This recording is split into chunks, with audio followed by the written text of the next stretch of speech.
Hey, welcome to the Drep and Stone Podcast, a podcast where two friends raise a glass and have a conversation. I'm Nick. I'm Kyle. Kyle. Hey, man, how's it going? It's going. This is the after Christmas season. All right, yeah. Yeah, this episode comes out. You already got your tree down? No, probably not. Because I set it up late, it's definitely still up. Y'all leave it up till Valentine's Day? April Fools. Just keep it going. Just keep it going throughout the year. I like it. Yeah. So for us, we're obviously recording pre-Christmas. Yeah. So we don't know how our hit Christmas the day. was. Yeah, Right. we haven't hit the day yet. I'm going to say it was delightful. Oh, yeah. It always is. Yeah. I'm already back from a short trip up to Asheville. Yep. Spent some time with my family, saw my sister, saw my dad, saw my stepmom. Man, it was a lot of fun. Got to hang out with Cody a little bit. It's my sister's boyfriend. Drank some beers, had some great time. It was great. Played in the snow. I don't know. Is there snow? I don't know. It's supposed to be super cold. Well, yeah, it's supposed to be super cold. While you're there. It's a little chilly. Yeah. Yeah. Y'all going to do any skiing or anything? I don't know. We did it last year, Yeah. and that was kind of on a whim. Like, I prepared for it, but it's kind of on a whim. We might. Maybe, maybe not. Yeah, maybe not. Fair enough. Or we've already done it. One of the two. Yeah. I feel like by the time this episode comes out, it's like the kind of the relief Right. period of like, you know what? You made it. You did the thing. You got to the day. Yep. More than likely, it was successful and Yep. cheer was made. And we drank that cup of cheer. Yeah. And now we can fully look forward to 2023. Exactly. Yeah, I think we've talked about this before. Maybe it was our Christmas episode last year. So not the episode last week, but the Christmas episode last year. We kind of like talked a little bit about the anticipation of the day. Yeah. And to me, like, that's like the fun part of Correct, Christmas is correct. the anticipation for the day. So right. So like the days come and gone, the presents have been opened, Yeah. the stuff's maybe been cleaned up, who knows. So now you're in that kind of like intermediary period. yeah, I think it's like I remember this time period when I was younger. Yeah. Of there was so much anticipation for Christmas. The rest of like Christmas break past Christmas was much more relaxed, much more laid back. Just kind of Icing on the cake, groove too. Yeah, for sure. Yeah. Because you're playing with Christmas presents. Yeah. You still got about a week and maybe a couple of days where you don't have to go to school. yeah. It's an Way awesome more period. chill time. Right. And that's kind of the I know that's the mode that I'm going to be feeling Yep, when this episode comes out. for sure. So on that day, the Wednesday of that week, which is what you were hearing now, listeners, Currently we're playing in- that game in your again. timeline. Exactly.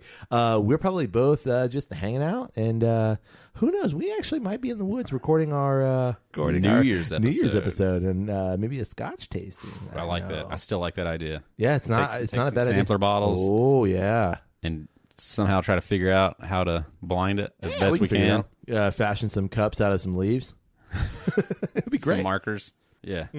That's going to be good. Oh yeah. It's going to be real good. What do you want to drink this week? I picked out one that, more than likely I'd probably like to have in that blind Sure. that we haven't featured yet that, has a lot of respect out there in whiskey world. Oh. And that's the Port Charlotte 10-year-old. Yeah, the Bruichladdich. The Bruichladdich. Yeah, the Port Charlotte, you say. Yeah. Isla Single Malt, Port Charlotte, Progressive Hebridean. Hebridean Distillers. Yeah, that's what Bruichladdich is kind of. That's their moniker, if you will. Distilled, matured, and bottled at Bruichladdich Distillery. Yeah, you got any other bottle words? Anything on the front?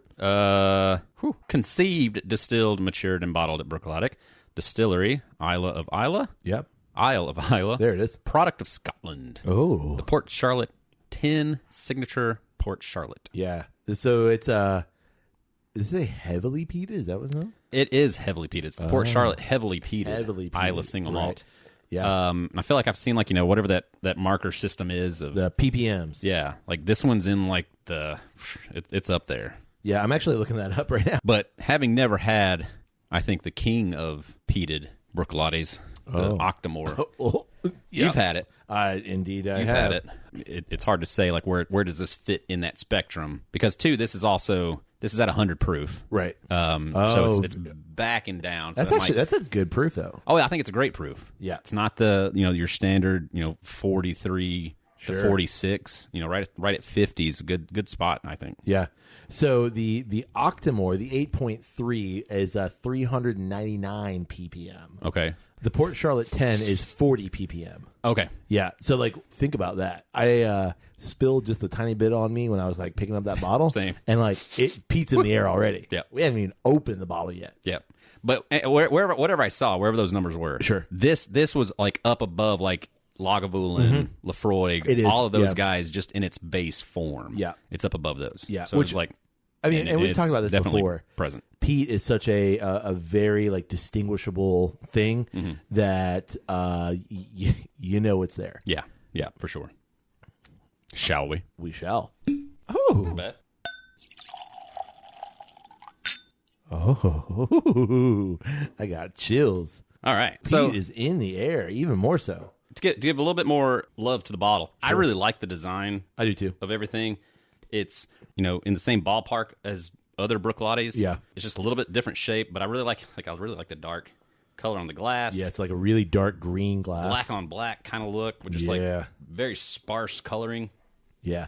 What's cool is dig it. it's just different enough where it's like, yeah, that's a Port Charlotte bottle. Yeah. But it's like you said, it's reminiscent of other Bruichladdich stuff. Right. And then in the glass, light straw water. Light straw water. Okay, so I know the we've Chardonnay we've realm. said this before, but there's something about peated whiskeys that they Yeah. tend to, at least in what I'm seeing, skew way lighter. Yep. Yeah. Yep, for sure. Because like I on your shelf right now, you got the we're gonna tease it a little bit. Yep. Call it names.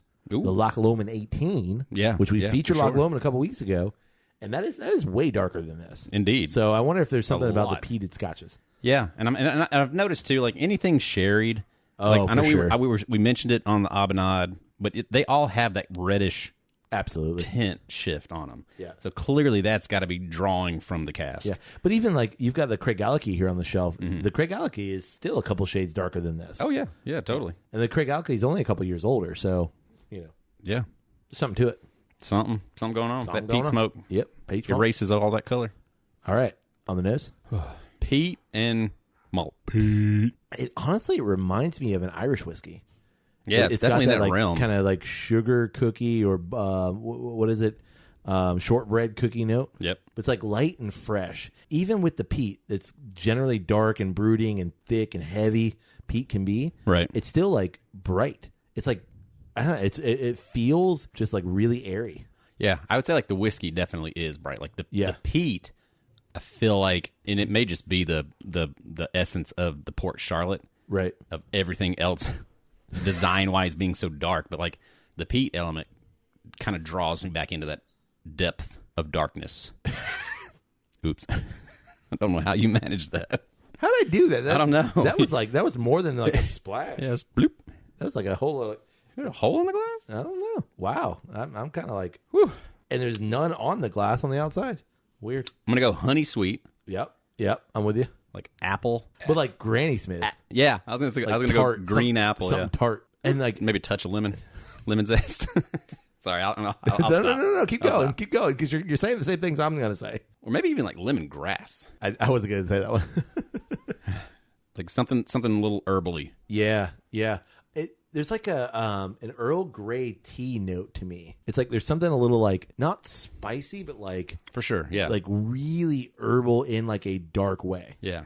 Oh, that is fantastic. Yeah. That is a good nose, man. It just exists so well in my nose. And you know the thing is though, like unlike I'm thinking of a Lagavulin or a Lefroy, where the peat is just it can become overwhelming, Right. For me in a good way, but I can understand like it's just overwhelming. You get that like little hint of peat, but it doesn't punch you in the face. Right. It's a very like even keel and a very well rounded peat. For sure. And there's something about like I'm thinking Lefroy specifically. There's something about a Lefroy that is just like you get punched in the throat and Yeah, the it's nasal aggressive. Yeah, it's really aggressive peat. This, and I wonder if it's the malt. This is a very friendly peat. Yeah. It all like blends together and Yeah. is more connected. Where Lefroy, it all kind of seems more Yeah, slightly more kind of like which is chopped really up. interesting to me because of how peated this is. Right. Yeah. So again, if you don't know what the peat is, it's a moss that they're using to kind of crack open the barley or to toast the barley. Sorry, Right. And they're burning that underneath the barley in like this kind of big kiln room, Right. And they're raking it through, and that's what gives it that kind of peated nature. Because I know some people, they've asked about, like, well, what exactly is peat? And that's what it is. Right. P-E-A-T. Correct. Not P-E-T-E. Although we like guys named Pete, too. Don't know a lot, but... No, me neither. Enough sniffing time for sipping? Going in. Do it. Oh. Yeah. You know what? It's that initial peat pop, and then, ooh, the lovely burn of the 100 proof. Yeah. Like, that is, oh, man. Yeah, that's great. Yeah. That proof's a happy spot. Yep. I mean, I think that's always like the argument for more proof. Sure. Is that it doesn't mute anything at this point. Right. Like, certainly, like when you get up into the 60 proof range and stuff like that, it can get too loud. Yep. And it starts to overwhelm flavors. Yep. But at this point, to me, like proof just accentuates everything else going on. And we've had that before. When you start pushing 60%, you start pushing into the 115 even, you're getting too much noise on the proof. Right. And you're not getting the peat. Here, you get full peat. Like it is peat. Yeah. And it does dissipate just as everything else does as you kind of acclimate to it. But it is a very friendly, well-rounded peat. Yeah. But even like, in this peat, I feel like more than most, it still lingers with you towards the finish. Yeah. It's almost like the peat is like your first note. Yep. It gets pushed back, and you're able to get more of the malty sweetness, those sorts of things coming through. But then when the aftertaste comes through, it comes back and brings the peat back forward again. Yep. And it's, it's the more like the bitterness of the smoke. Yeah. Lingers. There's like that's what hangs on. There's like a really beautiful banana note too, to me. Banana note. Yeah. Like a really fresh, like an unripened banana, like a green banana, and like you just like super young banana. Yeah, super young banana, and like totally. Yeah. I don't know. It's a mix of like really super young fresh banana and like banana bread. Yeah, I get all of that. I'm seeing the similarities of that with the honey sweetness. Yeah. Of how those like relate to each other. Yep. Because it is like very common. Yeah. Like it's a very similar note. I'm also getting like an oatmeal quality.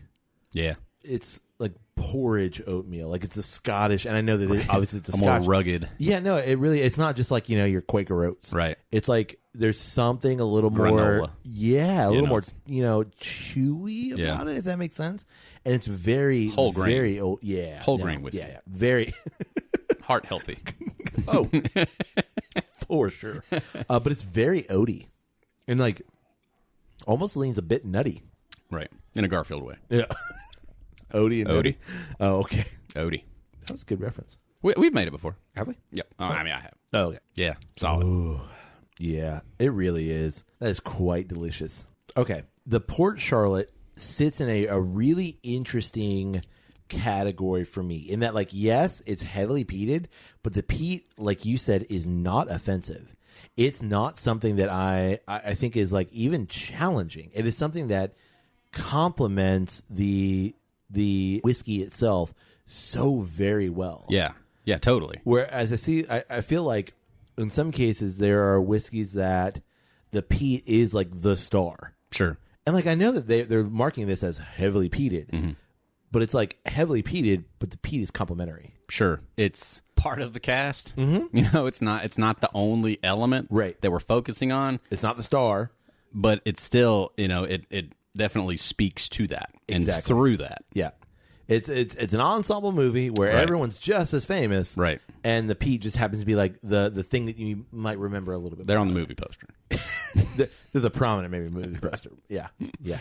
I haven't had a Port Charlotte. I have never tried it, and I am a fan. I've always like looked at the bottle, and I love Bruichladdich, right? And I'm always like, why don't I get this? And then for some reason, I always gravitate somewhere else. But this has changed my thought process here. Yeah, it's quickly become one of my favorite peated. And I see why. I think it'd be interesting to put it up against like Lagavulin. Yeah. With Lagavulin being such a lower proof. Right. Would it hold up? Or would this drown it? I don't know. Lagavulin's 86 or is it 92? 86, I think. Is it 86? Okay. 86 or 83. It might be 83. But yeah. And that's why I wanted to feature this if we end up doing that Scotch thing. Yeah. That Scotch tasting. It's hard not to put that one in there for sure. Because as soon as I got this bottle, this has certainly like risen to the oh really in the ranks of interesting my Peters. Careful, yeah, got it. My 10 Peters. I'd be really interested to see like does it because the Lagavulin has 6 years on this, Lagavulin is just so rich and so dark and brooding in terms of like it reminds you of like dark leather shop or like dark book shop and like just sitting in a dark wooden room drinking scotch. And this is though bright and fresh, so I wonder how those two things will combine together. So that, I mean, not that we're going to do the Lagavulin in that tasting, but we need to do that at some point and just see what happens. Yeah. All right, now that we've got a fantastic drink, Kyle. Yep. And I would agree, one of my favorite now peated scotches. Yeah, I mean it's a tasty bit, and knowing that it's Bruichladdich. It's like, it's a Jim and Cuban, baby. Yeah. To have the classic Lottie and how satisfying that is, and knowing that it's Bruichladdich, that was always my take on Bruichladdich on the classic Lottie was like, I love this. I wish I had some peat in it. Correct. This is what this is. It's basically, like I bet if you have a dash of the classic Lottie, you're going to notice that that's the Scotch. Correct. And now it just has that peat flavor into it. Yeah. Because is the classic Lottie, does it have an age statement? I don't believe so. Yeah, I don't think so either.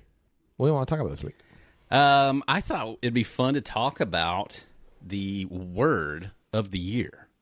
Here we are. We're towards the scraping the barrel here. Yeah. At the end of 2022. What's left of it, and a couple more days left. Came out just the other day. Who released it? Who said what this was? Was it? I think it's technically Oxford, like the Oxford Dictionary. Yeah.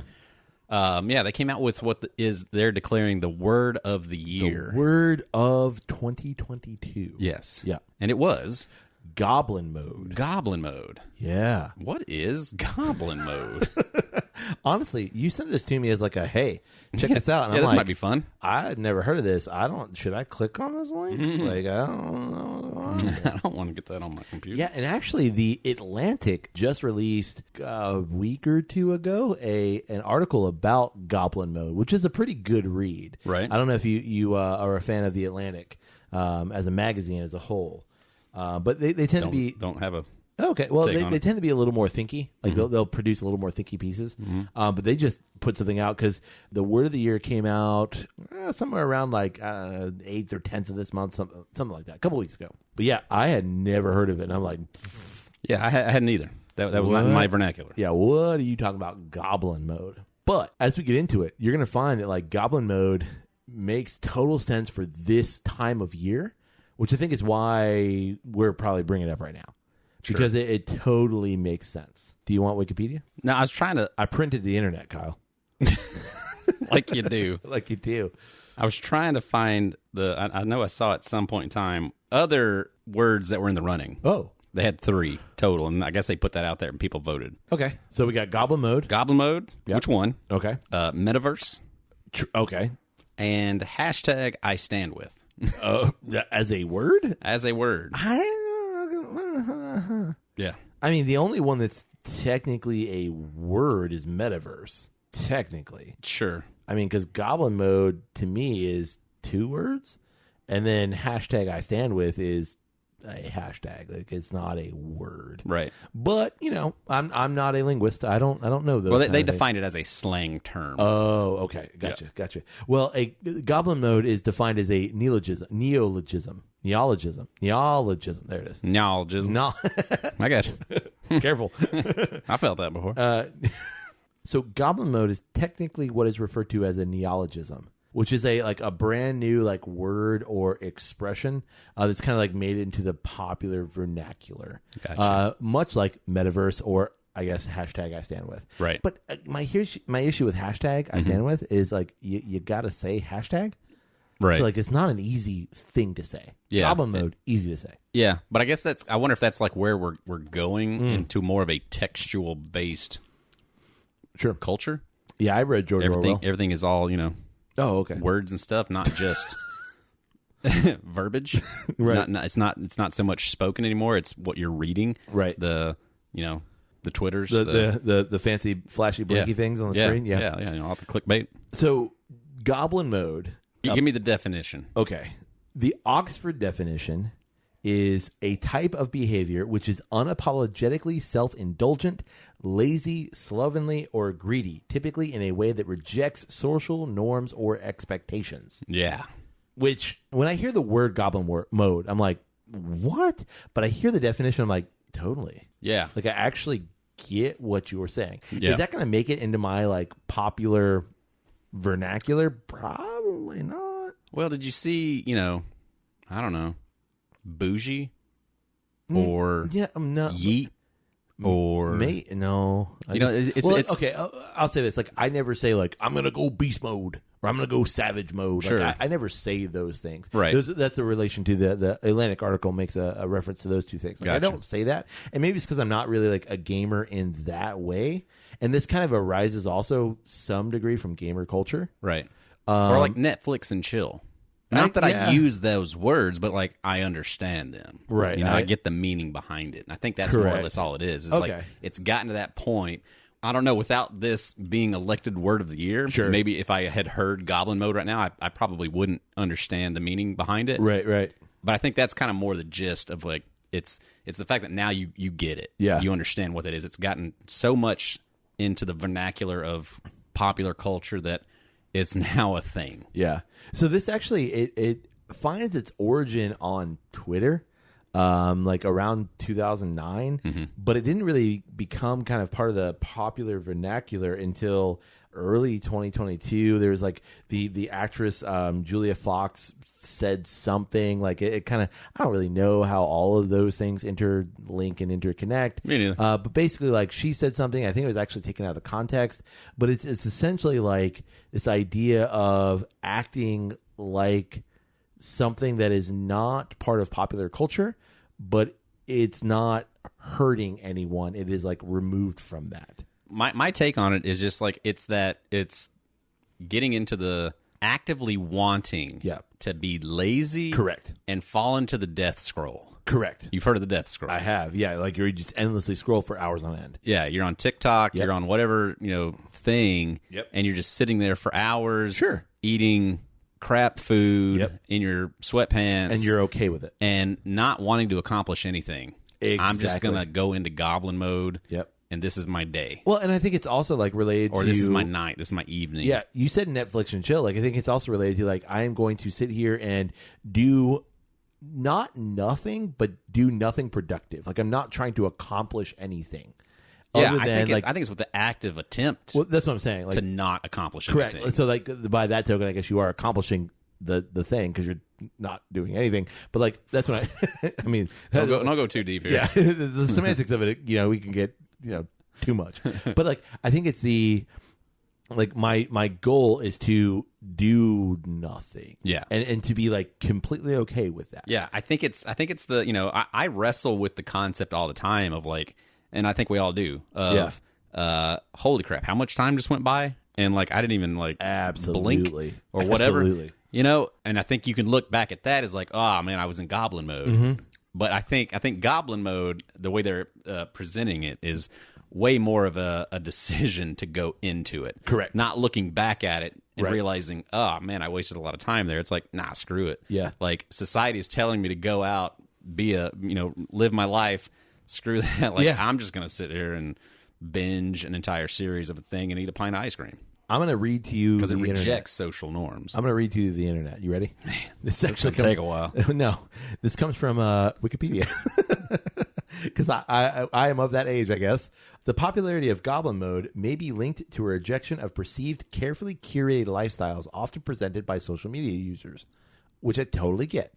So it's like that, like, we love our friends and our followers and people we connect with that, like, they do a certain kind of thing. Well, people, posing in front of certain mouse-based castles and things like that. Like, that is a very curated thing. So it's a rejection of that, but it's also been linked to a manner of coping with the effects of the pandemic on society, since this is described as a way of life that gives people permission to, what you just said, reject those societal norms.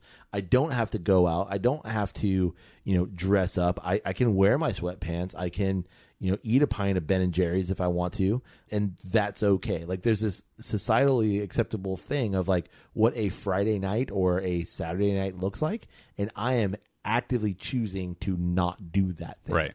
And that's what Goblin Mode is. Right. I think, too, it's like, taking the self-criticism that goes along with it and being like, I don't even accept you either. Like, you can fuck off too. Like, I'm not Right. interested in it. Like, Exactly. that's what I want to do, and that's what I'm gonna do. I'm honestly probably doing that right now.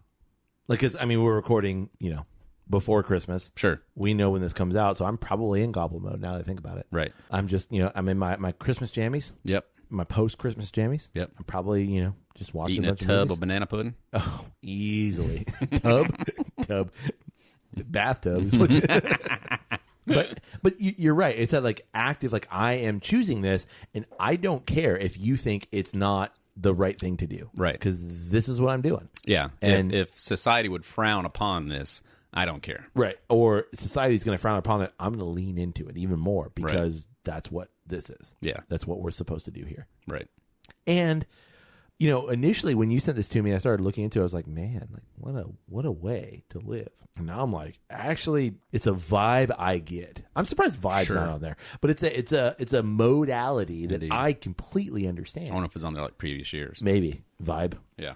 But it's a kind of a state of being that I absolutely get, and I am okay with, because I think like so much of our day-to-day lives are like, what did you accomplish? How did you accomplish it? Did you get something done? That when you enter into this mode, when you think about like, I'm going to do nothing and I'm going to be happy that I'm doing nothing, that is dare I say, like a self-care kind of thing that like, yeah, and you should, and I support it. I think that there's some negative connotation with like Goblin, but I understand it. Right. Because it's like that hermetic kind of like, insulating myself from the outside world. Well, and you brought it up. Like, it's the antithesis of beast mode. In Sure. a way. Of like beast mode being like, I'm going all in. Right. I'm going to get this thing done. Right. I went into beast mode and like got it all I accomplished. did the thing. This is the antithesis. I went into Goblin mode. Yeah. I went home. I didn't like all that stuff I was supposed to do. Right. Didn't do any of it. Yeah. Like I had that big, huge, long to-do list. Got none of it done. Just sat there and death scrolled until I fell asleep, passed out, and then woke up the next day. Yeah. And here I am. And I do not feel bad. I think that's the key of it. It's like I do not feel bad about it. Yeah. Self-indulgent on purpose. 100% so. Yeah.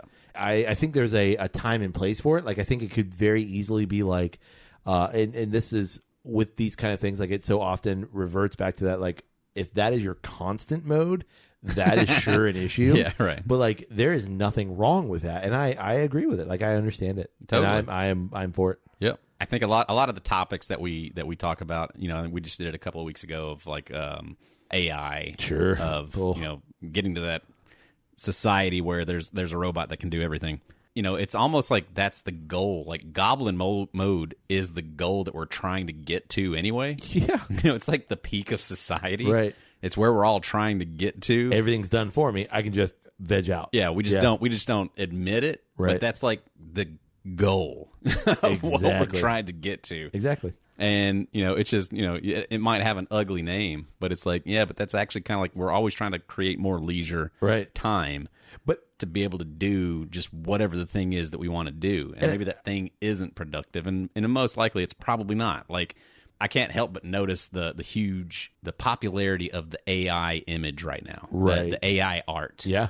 Everybody's doing it right now. Yeah, we got a bunch of friends who like, hey, where's your AI art? And we're like, And it's hard for me to like, I think a lot of it's super interesting. And it's like, yeah, it is amazing that those images can just be generated yeah, at will. Yep. Just over and over, slightly different styles, different takes. Like, I don't know if you've seen the ones where it's like, it's a video, but each frame of the video is a different AI image. Yes. So watch the thing like morph, but at into- the same time has a fluidity to it that still connects the video. it's creepy in a good way. Yeah, Yeah. they're super interesting to look at, but at the same time, it's like, oh man, like you're handing over creativity, Right. which is such a precious thing. Right. To me, it's like almost like the final step, or the conclusion of, okay, we're kind of handing over that other is. important key,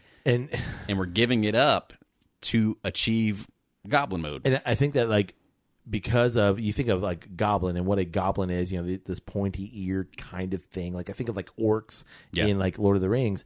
It's not pretty. It's kind of ugly.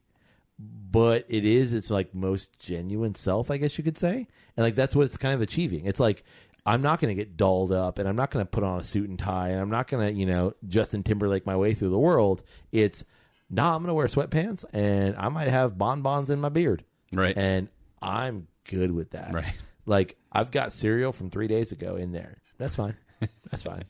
I'm fine with that. Yeah. Like, I think I've done DoorDash, like all kinds of barbecue, and then, whatever. Yeah. Like, and it's good. Yeah. It's good. I mean, I think goblins, I immediately go Harry Potter. Oh, yeah, for sure. The goblin's there. I think, like, the main characteristic of the goblin is greedy. Yes. And I get it. Yeah. But I think that is, like, it's like you look at all the advancements for everything, and it's just kind of leading to that. Correct. That's the mountain peak, the promised land is Goblin Mode. Well, on that note, you got anything else? No, I guess that's probably it. I do. Port that? Charlotte's delicious. Yeah. And I recommend it to all of the Drep and Stoners. Yeah. Because that is good stuff. It's super good, and I think the complexity that it offers, but at the same time, it's so well put together that nothing really kind of sticks out as like the main thing, that it's just such a unique, peaty deliciousness. Scotch. It's just fantastic. Well, we want to know what you think about the Port Charlotte, if you've had a chance to try it. And if not, go out and grab one and then let us know what you think about it. Yeah. We also want to know, what do you think about this year's Oxford Dictionary pick for the word of the year, Goblin Mode? Yeah, what do you think about it? And then what do you think that word should have been? Right. And what is your version of Goblin Mode? I want to kind of know that. Like, what does that look like? Yeah. Well, you can get in touch with us through email. It's drepandstone@gmail.com. You also can get in touch with us through social media. It's always one word, Drep and Stone, DREP and Stone. Come find us. Hop down that death scroll and find Drep and Stone and just look through all our content, and you'll sit there for hours and be just absolutely amazed by what we've done. Absolutely. And you can support Drep and Stone through our Patreon page. It's patreon.com/drepandstone. A lot of really cool stuff going on there. Yep. Perfect opportunity to go into Goblin Mode. Find us on Patreon. Exactly. And just sit there for hours. Consume That's all the content. Indeed. Great opportunity. Indeed. You can also support the podcast by rating Drep and Stone wherever it is you find great podcasts like this one. And finally, Kyle, you can support the podcast by literally just telling someone. I can? Well, you can, and I can, and all of the listeners can. Wow. Yeah, just tell someone about Drep and Stone. Hey, you heard about Drep and Stone? It's good stuff. It is great stuff. Yeah. Don't sell it short. Good. It's great. Well, fantastic. You don't set expectations too high. Oh, you set them in there. When they find it, they're blown away. Oh, yeah. They're like, you said good, but like this incredible. Is like earth-shattering stuff. Yeah. For sure. Yep. That's my play. Well, it makes sense. Yeah. Hey, buddy. Hey, buddy. May your glass overflow. And your ass never show. Cheers, buddy. Cheers.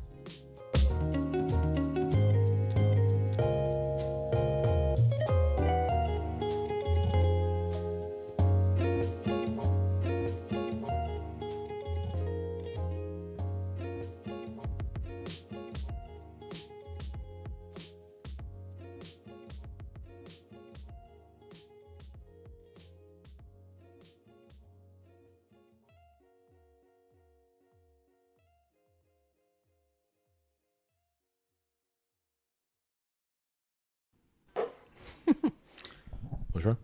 I typed in classic Lottie, and it came up classic ladies. You are hilarious. Did I think you know? Yeah. I printed the internet again. Yeah, like you got 75 pages here. I got 3. You can't wrap it up? You can't wrap it up? We're right there. We've done the thing. Okay, We're just cheersing. Yeah. It's just like, I was good. I was like, nope. I was like, Bling. Ooh, you fancy.